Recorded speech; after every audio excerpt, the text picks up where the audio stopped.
Bonjour, que la paix soit avec vous. Je vais poursuivre ma réflexion par rapport aux bêtes dont il est question dans l'Apocalypse de Saint Jean, chapitre 13. Est-il possible que la Chine, finalement, soutenant le post-communisme, représente le cavalier rouge? Je n'en suis pas si sûre. Je pense plutôt que tout ce système post-communiste serait représenté par la deuxième bête, mais que le cavalier rouge serait plutôt représenté par un phénomène beaucoup plus ponctuel que le communisme qui est quand même structurel et est installé depuis plusieurs décennies déjà en Chine, mais depuis plus d'un siècle en Europe, sachant que le manifeste du Parti communiste date de 1848. Ça a été le fruit des francs-maçons et d'après le projet d'Albert Pike, le communisme aurait été mis de côté et jouerait un rôle dans la mise en place des conditions pour qu'une troisième guerre mondiale éclate. Quand on voit ce qui se passe dans la région d'Idlib, et là je mets un lien vers une vidéo qui résume à peu près la situation instable qui règne dans cette région, on peut penser que cette instabilité liée à la menace d'une immigration ferait que l'on s'entr'égorge.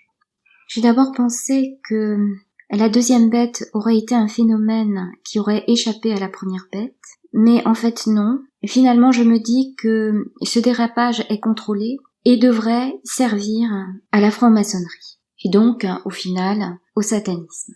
La relation entre les deux bêtes m'avait fait penser spontanément à Frankenstein et à sa créature qu'il avait animée grâce à l'étincelle de vie, selon la traduction du terme employé par la romancière Mary Shelley. Cette étincelle de vie qui n'est autre que l'électricité, et l'on sait que l'électricité n'est qu'une pâle imitation de la lumière. Cette créature qui échappe au contrôle du Créateur se rapporterait plus à l'Antéchrist. Et à cet égard, la légende qui entoure la figure du golem pourrait donner un meilleur éclairage de ce que pourrait être l'Antichrist. Je lis ce qui est écrit sur la fiche de Wikipédia. Un golem, en hébreu embryon, informe ou inachevé, est, dans la mystique puis la mythologie juive, un être artificiel, généralement humanoïde, fait d'argile, incapable de parole et dépourvu de libre arbitre, façonné afin d'assister ou défendre son créateur. Il ne serait pas impossible qu'un groupuscule ait eu l'idée de créer un être qui serait le Messie ou le Mashiach, dont le but serait d'établir la paix. Pour eux, il représenterait le bien qui lutterait contre le mal. Bien entendu, les notions de bien et de mal ne peuvent être que relatives dans le monde dans lequel nous vivons, puisque celui-ci est tenu par Satan. Les combats qui font rage me semblent bien être illustrés par la description de la première bête dans l'Apocalypse de Saint Jean. Et je lis le verset 2, « La bête que je vis ressemblait à une panthère, avec les pattes comme celles d'un ours, et la gueule comme une gueule de lion. » Donc j'avais dit que j'y voyais trois manières de voir le monde, de l'appréhender, mais qui de toute façon serviraient au final Satan. Ces trois types de visions me font penser aux trois sœurs grées de la mythologie grecque qui se disputent un seul œil. Donc on aurait trois clans qui se disputeraient, mais au bout du compte, ce chaos mènerait à un ordre qui ne servirait que cet œil. La première serait donc reliée à ceux qui utilisent des connaissances ésotériques pour faire venir un messie à la mesure de l'homme, bien entendu, puisque Dieu ne saurait obtempérer aux volontés des hommes sur un claquement de doigts. Et dans cette tranche, il pourrait y avoir des personnes ayant connaissance des secrets contenus dans la langue hébraïque, qui, je le rappelle, est une langue d'origine divine, mais qui aurait peut-être entre-temps perdu son essence divine. C'est à cela d'ailleurs que l'on reconnaît le peuple dont il est question dans la sourate de la caverne, un peuple qui a une langue qui n'est pas humaine, qu'il ne connaît pas, c'est le peuple juif, qui même s'il a renoué avec cette langue, en ignore l'essence divine, et pour le comprendre, il n'y a qu'à observer ce qui se passe par rapport à Jésus. Beaucoup le reconnaissent en tant qu'homme, mais pas en tant que Dieu. Il en est de même de l'écriture hébraïque, beaucoup n'y reconnaissent qu'une langue humaine.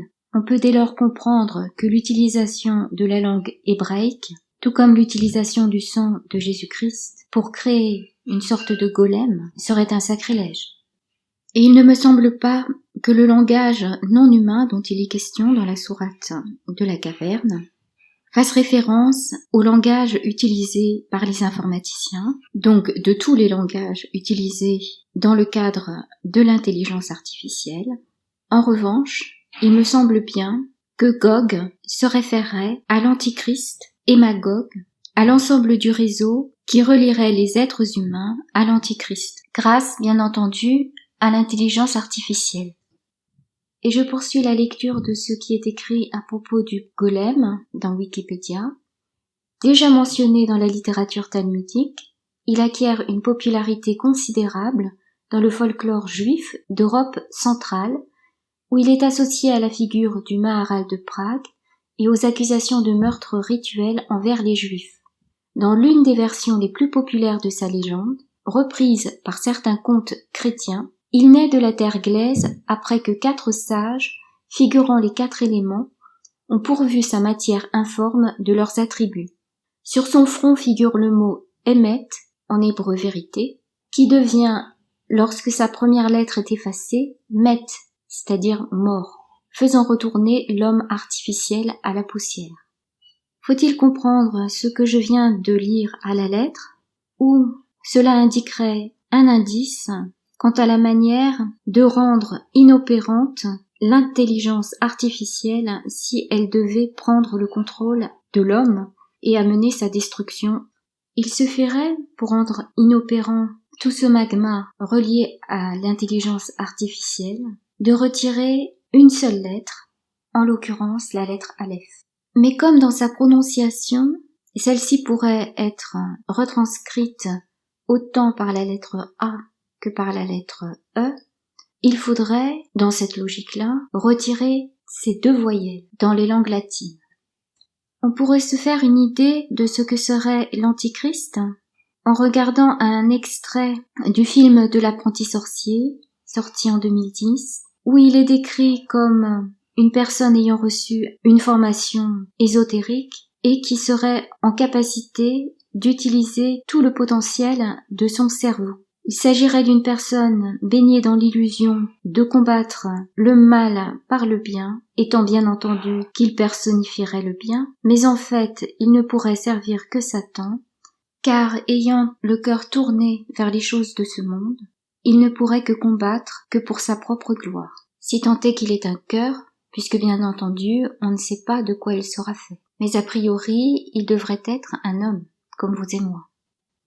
Pour en revenir à la première vision, cette première expression de la franc-maçonnerie serait figurée par la gueule de lion, et elle viendrait en opposition de ceux qui figureraient les pattes d'un ours. Il se pourrait que l'une des pattes prenne appui sur toute idée de communisme et d'athéisme, de partage forcé, puisque l'homme ne serait pas bon et qu'il lui faudrait forcer la main, en l'occurrence par un conditionnement opéré par des méthodes de tortionnaires. L'autre patte de l'ours représenterait plutôt une forme plus séduisante, mais non moins totalitaire, qui s'appuierait sur un discours d'amour et de partage, de solidarité, etc. Derrière ces discours d'amour et de tolérance, peace and love, etc., il y aurait cependant beaucoup de haine envers l'homme, qui n'entrerait pas dans les grilles de lecture qu'ils fondent de la société. Et dans ce lot, j'y mettrais des mouvements comme Extinction Rebellion, Black Lives Matter, tout mouvement violent qui tenterait de forcer l'individu à entrer dans une grille de lecture, et il est à craindre que ce qui arrive aux États-Unis arrive en Europe, en passant par les universités. Cette vision s'appuie sur la conviction que l'homme est mauvais, qu'il détruit la planète, et justifierait donc qu'il se nie lui-même, qu'il se détruise, à commencer par une restriction de sa liberté, au moyen, par exemple, du crédit social. J'y ajouterai le groupe de ceux qui en ont plein les poches, Golden Boys, Fils à Papa, etc., qui seraient tout amour de sorte qu'il favoriserait par exemple la tolérance jusqu'à réclamer la libéralisation de l'usage de la drogue avec l'instauration de salons de drogue pour leurs propres bénéfices bien entendu, ne prenant pas en compte la misère des familles qui n'ont pas les moyens et qui voient leurs enfants se prostituer pour pouvoir se procurer de la drogue. Donc derrière leur discours tout amour, il n'y a que de l'entre-soi et aucune compassion. On pourrait se demander si les deux pattes de l'ours marchent de concert.